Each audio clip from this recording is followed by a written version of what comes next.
नए साल में इसरो ने रचा इतिहास। श्रीहरिकोटा से एक्सपोसेट मिशन सफलतापूर्वक launch. Black hole neutron star की स्टडी करने वाला दूसरा देश बनेगा भारत। उत्तराखंड में नए साल 2024 का हुआ आगाज। साल 2024 के जश्न में डूबा समूचा उत्तराखंड। हरिद्वार में हर की पैड़ी में आस्था की डुबकी। उत्तराखंड में राज्य से बाहर के लोग नहीं खरीद पाएंगे जमीन। सीएम धामी ने जिलाधिकारियों को दिए निर्देश। कृषि एवं उद्यान के उद्देश्य से फिलहाल भूमि खरीद पर रोक। देहरादून में नए साल पर निगम निकाय कर्मचारियों को तोहफा। सरकार ने बढ़े हुए महंगाई भत्ते का दिया तोहफा। सभी निगमों निकायों के कर्मचारियों का 4% तक बढ़ा भत्ता।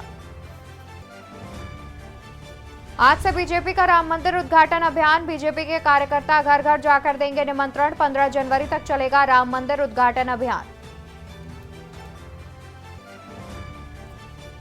देहरादून में मिले 2 कोरोना संक्रमित मरीज। 8 साल के बच्चे को इन्फ्लुएंजा के मिले लक्षण। मरीजों के सैंपल को जीनोम सीक्वेंसिंग के लिए भेजा गया। आप देख रहे हैं के न्यूज, खबरों का सारथी। नमस्कार, मैं हूं आपके साथ अवंतिका अवस्थी। स्वागत है आपका के न्यूज इंडिया में। बात करेंगे उत्तराखंड खबरों के ऊपर। खबर आपको देहरादून से बता दें, जहां पर नए साल में धामी सरकार का पहला बड़ा फैसला। नए साल की शुरुआत में धामी सरकार ने लिया है पहला बड़ा फैसला, जहां पर फैसले के अनुसार अब कृषि भूमि नहीं खरीद सकेंगे बाहरी लोग। अब कृषि भूमि उत्तराखंड से बाहरी लोग नहीं खरीद सकेंगे। नए साल में धामी सरकार का पहला बड़ा फैसला। भूमि संबंधी मामले में जिलाधिकारी की पावर हुई खत्म। धामी सरकार का पहला बड़ा फैसला, जहां पर नए साल में धामी सरकार ने लिया है पहला बड़ा फैसला। कृषि भूमि बाहरी लोग नहीं खरीद सकेंगे। अब कृषि भूमि नहीं खरीद सकेंगे बाहरी लोग। नए साल में धामी सरकार का पहला बड़ा फैसला। भूमि संबंधी मामले में जिलाधिकारी की पावर हुई खत्म।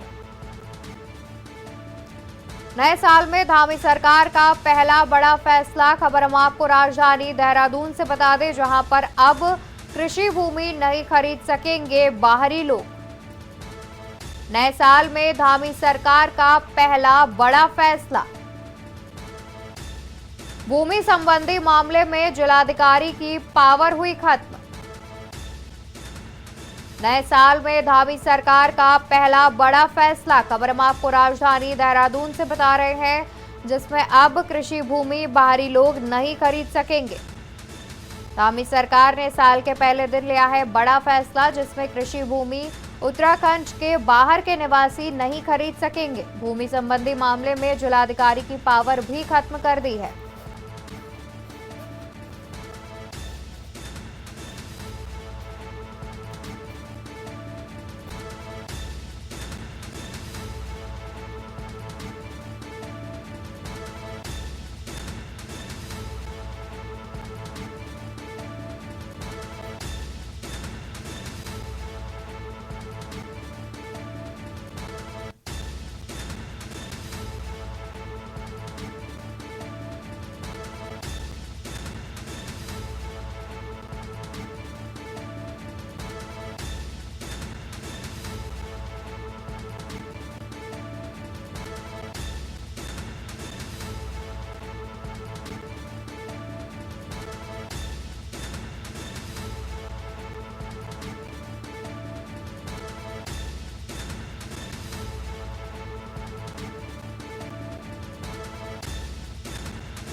कोविड के नए वेरिएंट के लिए नगर निगम तैयार। खबर आपको राजधानी देहरादून से बता दें, जहां खतरे को देखते हुए देहरादून नगर निगम भी हुआ अलर्ट। खतरे को देखते हुए देहरादून नगर निगम हुआ अलर्ट।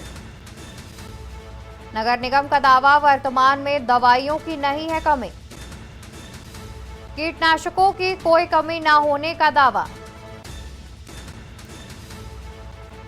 कीटनाशकों की दवा में कोई कमी नहीं होने का दावा। कोविड के नए वेरिएंट को लेकर के नगर निगम तैयार। खतरे को देखते हुए देहरादून नगर निगम अलर्ट मोड पर। नगर निगम का दावा, वर्तमान में दवाइयों की नहीं है कमी।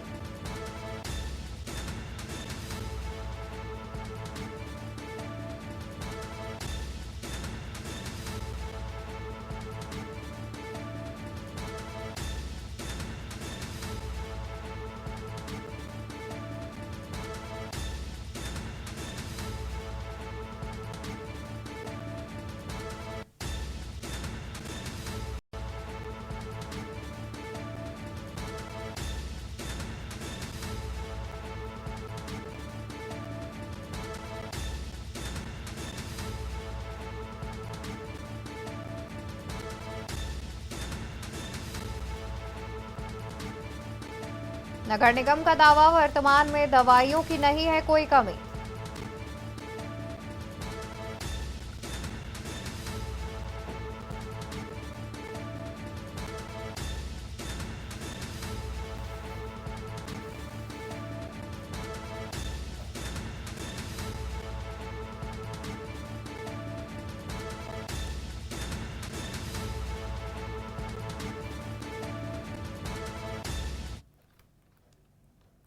वही खबर हम आपको लक्सर से बता देते हैं, जहां पर उत्पादकों की ढुलाई का काम करेगा रेलवे।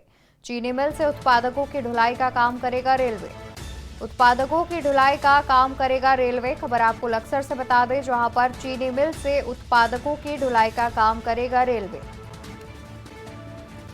अभी तक सड़क मार्ग से हो रही थी 100 फीट की ढुलाई। चीनी मिल को भी 2 से 3 फिर से होगा रेल ढुलाई का फायदा।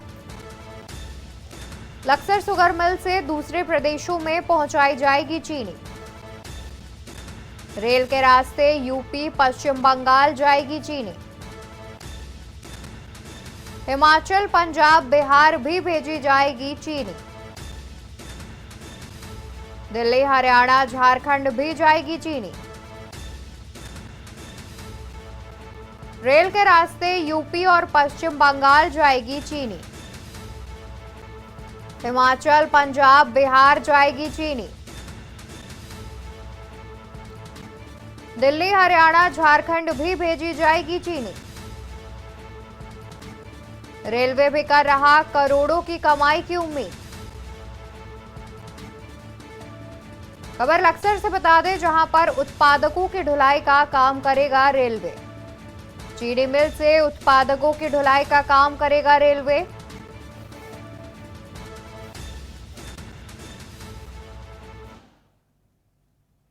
उत्तराखंड की धामी सरकार ने नववर्ष पर बढ़े महंगाई भत्ते यानी कि डीए के रूप में निगम कर्मियों को तोहफा दिया है।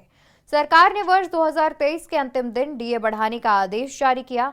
आदेशानुसार सार्वजनिक उपक्रमों एवं निगमों के प्रशासनिक विभागों में कार्यरत कर्मचारियों को बढ़े डीए का लाभ 1 जुलाई 2022 और 1 जनवरी 2023 से मिलेगा। सचिव विनय शंकर पांडे की ओर से जारी आदेशों का लाभ 5वें छठे वेतनमान के साथ ही 7वें पुनरीक्षित वेतनमान का भी लाभ ले रहे हैं कर्मचारियों को इसका लाभ मिलेगा। आदेश के अनुसार 7वें पुनरीक्षित वेतनमान का लाभ ले रहे कर्मियों का डीए 38 से 42 किया गया है। 5वें वेतनमान का लाभ ले रहे कर्मियों का डीए 212 से 221 किया गया और छठा वेतनमान ले रहे कर्मियों का डीए 356 से 412 किया गया। छठा वेतनमान ले रहे कर्मियों को जुलाई 2022 से भत्ता मिल रहा है। उनका डीए 2003 से 212 किया गया है। आगे बढ़ते हैं खबरों में, जहां पर उत्तराखंड की धामी सरकार ने बड़ा फैसला लेते हुए भू कानून को और सशक्त किया। दरअसल उत्तराखंड में अब प्रदेश से बाहर के लोग कृषि या उद्यान के नाम पर जमीन नहीं खरीद सकेंगे। उत्तराखंड में जमीन का खुर्द-बुर्द करने की बढ़ती घटनाओं पर रोक लगाने के लिए धामी सरकार ने यह फैसला लिया है, जहां सरकार ने भू कानून प्रारूप समिति की रिपोर्ट आने या अगले आदेश तक प्रदेश से बाहर के लोगों को जिलाधिकारी की अनुमति से मिलने वाली कृषि एवं उद्यान भूमि खरीदने की छूट पर रोक लगा दी है। बता दें कि राज्य से बाहर के लोग उत्तराखंड में डीए स्तर पर मंजूरी लेकर धड़ल्ले से कृषि और उद्यान के नाम पर भूमि खरीद रहे थे, लेकिन अब सरकार ने इस पर पूरी तरह रोक लगाने का काम किया है। सीएम के आवास में हुई मुख्यमंत्री की अध्यक्षता में बैठक में यह अहम फैसला लिया गया।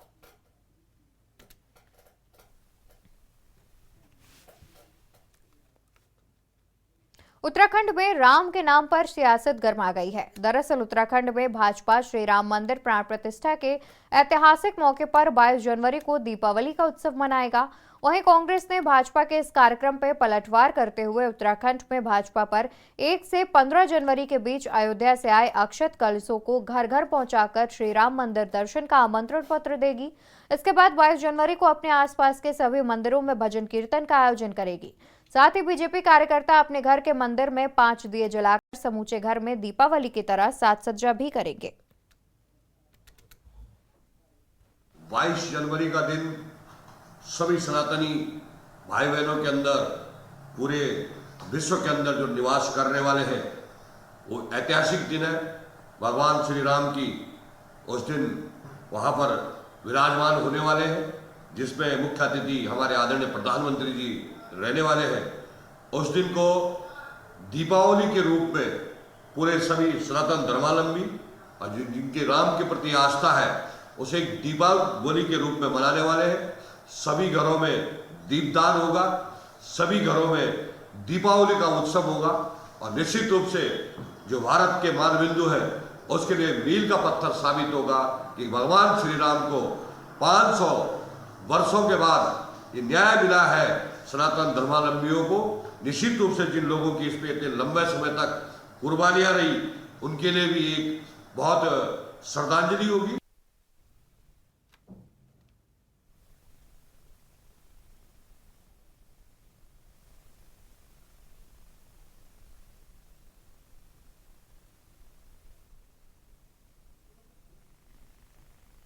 तो आपको बता दें कि प्राण प्रतिष्ठा समारोह से पहले उत्तराखंड में राम के नाम पर सियासत शुरू हो गई है, जहां पर एक तरफ बीजेपी 22 जनवरी को दीपावली महोत्सव मनाने की बात कर रही है, जहां पर बीजेपी के कई कार्यकर्ता अपने अपने घरों में दीपावली की तरह साज सज्जा करेंगे और घरों में घी के 5 दीपक जलाएंगे और साथ ही मंदिरों में भी कई तरह के आयोजन किए जाएंगे, जिसमें भजन कीर्तन का ही आयोजन 22 जनवरी की सुबह से किया जाएगा। इसको लेकर के सियासत गरमा गई है। वहीं कांग्रेस बीजेपी पर पलटवार कर रही है। खबर उत्तरकाशी के बड़कोट से है, जहां बुद्धि सिंह रावत इंटर कॉलेज बड़कोट में यमुनोत्री विधायक संजय डोभाल ने दीप प्रज्वलित कर 21वीं राज्य स्तरीय सब जूनियर बालक बालिका कबड्डी प्रतियोगिता का विधिवत रूप से उद्घाटन किया। अतिथियों और प्रतिभागियों के स्वागत के लिए रवाई की संस्कृति में कार्यक्रम किए गए। अलग अलग 11 जिलों से आए प्रतिभागियों ने कबड्डी में प्रतिभाग किया। इस राज्य स्तरीय कबड्डी प्रतियोगिता को करवाने में फेडरेशन के अध्यक्ष और समाज सेवी विनोद डोभाल की अहम भूमिका रही। अलग अलग जिलों से आए कबड्डी फेडरेशन के अध्यक्षों को भी सम्मान किया गया। और कबड्डी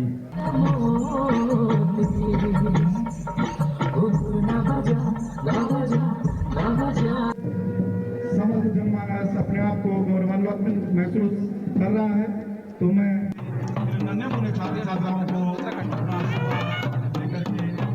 इसे जनपद उधम सिंह नगर के जसपुर ग्राम पर्वतरामपुर रेंज में स्थित कालू सैयद बाबा दरगाह उत्तराखंड में प्रसिद्ध है। देश के कोने कोने से लोग इस दरगाह पर आते हैं और अपनी मनोकामनाएं मांगते हैं और सच्चे दिल से मांगी गई मनोकामना पूरी होती है। इस दरगाह का विवादों से भी नाता जुड़ा हुआ है। दरगाह को अपने कब्जे में लेने के लिए और दरगाह का गद्दीशीन बनने के लिए लंबे समय से यहाँ विवाद चल रहा है। विवाद को खत्म करने के लिए स्थानीय लोगों और जनप्रतिनिधियों ने उत्तराखंड वक्फ बोर्ड को एक प्रस्ताव भेजा, जिसको लेकर वक्फ बोर्ड की अध्यक्षता में दरगाह की कमेटी नियुक्त कर दी गई। उसके बावजूद अभी तक दरगाह की जिम्मेदारी किसी को नहीं दी गई है। पीड़ित का कहना है कि वक्फ बोर्ड ने हमारे हक में आदेश करा, लेकिन दरगाह पर काबिज लोग अपना कब्जा छोड़ने का नाम नहीं ले रहे हैं।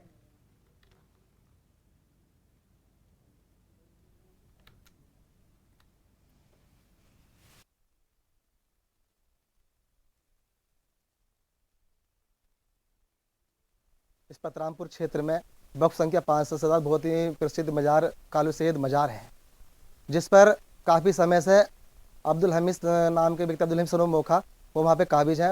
हाल फिलहाल में 6/9/2023 को एक नई कमेटी का गठन करा, जिसमें मैं शाहिद हुसैन अध्यक्ष हूँ और बाकी 7 सदस्यीय टीम, जो खुली पंचायत का प्रस्ताव 1/4/2021 का था, वहाँ वक्फ बोर्ड में दर्ज कराया गया था, जिस पर 6/9/2000 को कमेटी का गठन हुआ है। तब से लगा करके अब्दुल हमीद को मजार पर भी सूचित मैंने किया है, और यहाँ पे प्रशासन को, एसडीएम महोदय को भी मैंने, जो वक्फ अधिनियम 1995 की धारा 68 के तहत जो नियम है कि मजिस्ट्रेट के द्वारा कार्रवाई करा करके चार्ज दिलाना सुनिश्चित होगा, तो मैंने उन्हें भी बार बार एप्लीकेशन दी है, दाखिल करवाया। मैंने कहा सर नई कमेटी का गठन हो गया है और मुझे चार्ज दिलाया जाए, तो हाई कोर्ट ने भी आदेश कर दिया है कि जो 6/9/2023 को जो नई कमेटी का वक्फ बोर्ड द्वारा गठन हुआ है, वक्फ संख्या 507 का इंतजाम नई कमेटी करेगी। उसको लेकर के मैंने एसडीएम महोदय को कहा है बार बार, और ये कि मुझे वहाँ पर चार्ज दिलाया जा रहा है, लेकिन मुझे चार्ज अभी तक नहीं दिलाया गया है। 40 साल से लोग काबिज है दबंगई के बलबूते पे, और नई कमेटी जो बनी है वो उसे कब्जा नहीं दिया जा रहा है। और मैं लगातार बार बार दर प्रशासन के सामने भी धक्के खाने को मजबूर हूँ। जो हमारे मुख्यमंत्री ने नया रूल बना के भ्रष्टाचार को खत्म करा जाए, जो सरकार अच्छा काम कर रही है, कांग्रेस ने चीजों को नरक भर बेड़ा करके वक्फ संपत्ति को खत्म करने की साजिश रची गई है। रुकेंगे एक छोटे से ब्रेक के लिए, जल्द हाजिर होंगे अन्य खबरों के साथ। आप देख रहे हैं के न्यूज, खबरों का। उत्तराखंड में निकाय चुनाव का अभी अता पता नहीं है, लेकिन उत्तराखंड के एक शहर में अभी से निकाय चुनाव की तैयारियां जोरों पर दिखाई दे रही हैं। लोगों ने प्रचार प्रसार शुरू कर दिया है और चुनावी पिच में दमदार खिलाड़ी बनकर उतरने के साथ साथ जनता के हितैषी बनकर जानने में अपनी दखल देनी शुरू कर दी है। देखिए ये रिपोर्ट।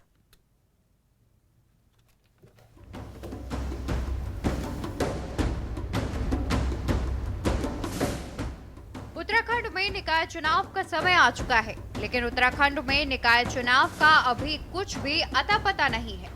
अनुमान लगाया जा रहा है कि पहले लोकसभा चुनाव होने के बाद ही उत्तराखंड में निकाय चुनाव होने हैं। डबल इंजन की सरकार का गणित अभी किसी की समझ में नहीं आ रहा, इसलिए सभी राजनीतिक पार्टियों ने निकाय चुनाव की तैयारी में ढिलाई डाल दी है और दावेदारों ने अपनी अपनी रफ्तार कम कर दी है। लेकिन उत्तराखंड के जनपद उधम सिंह नगर की नगरपालिका जसपुर में चेयरमैनी के दावेदारों में तेजी देखकर सब दंग है। जसपुर शहर को अपने प्रचार प्रसार फ्लेक्सी पोस्टरों से लपालप कर दिया गया है। क्षेत्र को दावेदारों ने चुनावी अखाड़ा बनाकर अभी से तैयार कर लिया है।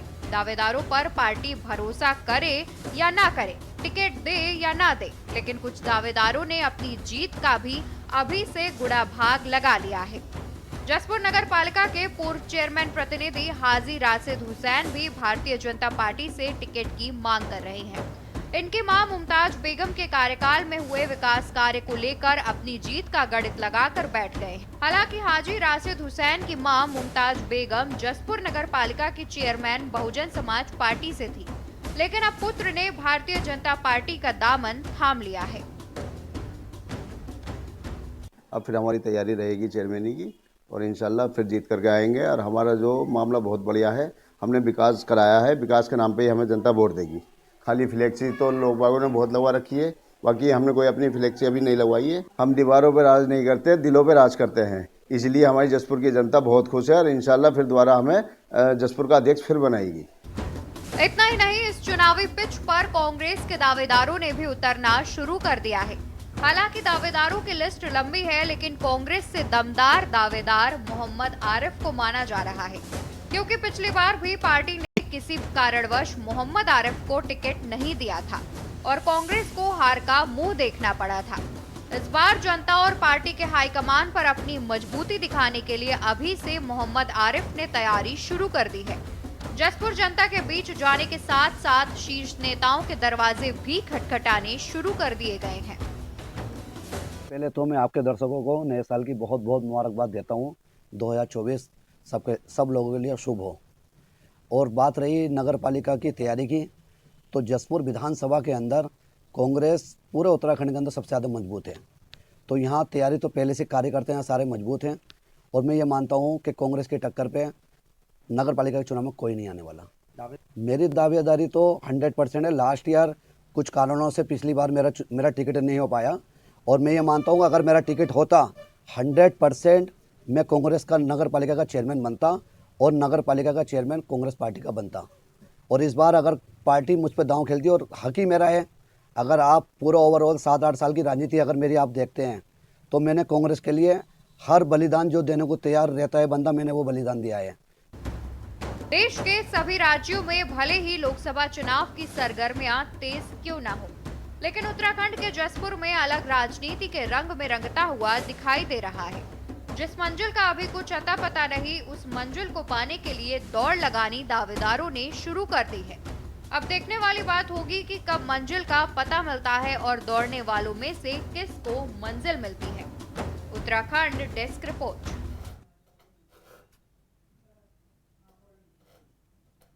मुख्यमंत्री पुष्कर सिंह धामी ने देहरादून के प्रेमनगर में प्रधानमंत्री नरेंद्र मोदी के मन की बात कार्यक्रम का 108वें संस्करण को सुना। इस अवसर पर उन्होंने लेखक हरि सिंह बिष्ट द्वारा लिखी गई पुस्तक मन की बात सकारात्मक संवाद से सशक्त भारत का विमोचन भी किया।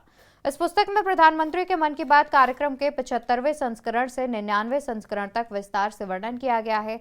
वहीं प्रधानमंत्री नरेंद्र मोदी के मन की बात कार्यक्रम सुनने के बाद मुख्यमंत्री ने कहा कि मन की बात कार्यक्रम के माध्यम से प्रधानमंत्री ने हमेशा देशवासियों को जोड़ने और समाज में बेहतर कार्य करने के लिए लोगों को प्रेरित किया है। प्रधानमंत्री नरेंद्र मोदी दुनिया के पहले प्रधानमंत्री हैं जिन्होंने देशवासियों को जोड़ने और समाज सेवा से जुड़े कार्यों के लिए लोगों को प्रेरित करने के लिए 100 से अधिक बार मन की बात साझा की है।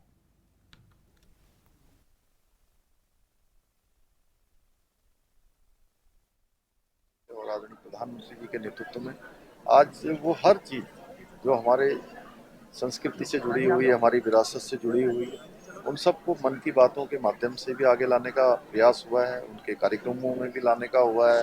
आज़ादी का जो अमृत महोत्सव माननीय प्रधानमंत्री जी के नेतृत्व में देश की आज़ादी के 75 वर्ष हम सब लोगों ने जिसका उत्सव मनाया है, उसमें भी उन्होंने किया है। और आज भगवान राम का भव्य और दिव्य मंदिर बनकर तैयार हो रहा है। ये संपूर्ण देशवासियों के लिए, समस्त राम भक्तों के लिए, राष्ट्र भक्तों के लिए एक उत्सव है, दीपावली है और हम सब मनाएंगे इसको और इसके साक्षी बनेंगे। एक भगवान जो है राम त्रेता युग में पैदा हुए थे, उस समय लोगों ने साक्षात उनको देखा था और हम भी जो है त्रेता युग की तरह ही जो है आज संपूर्ण देशवासी, दुनियावासी उस पल के साक्षी हो रहे हैं जब भगवान रामलला अपने स्थान पर विराजमान हो रहे हैं। खबरों में मेरे साथ फिलहाल के लिए बस इतना ही। ऐसी कई तरह की जानकारी के लिए आप जुड़े रहिए के न्यूज़ इंडिया के साथ।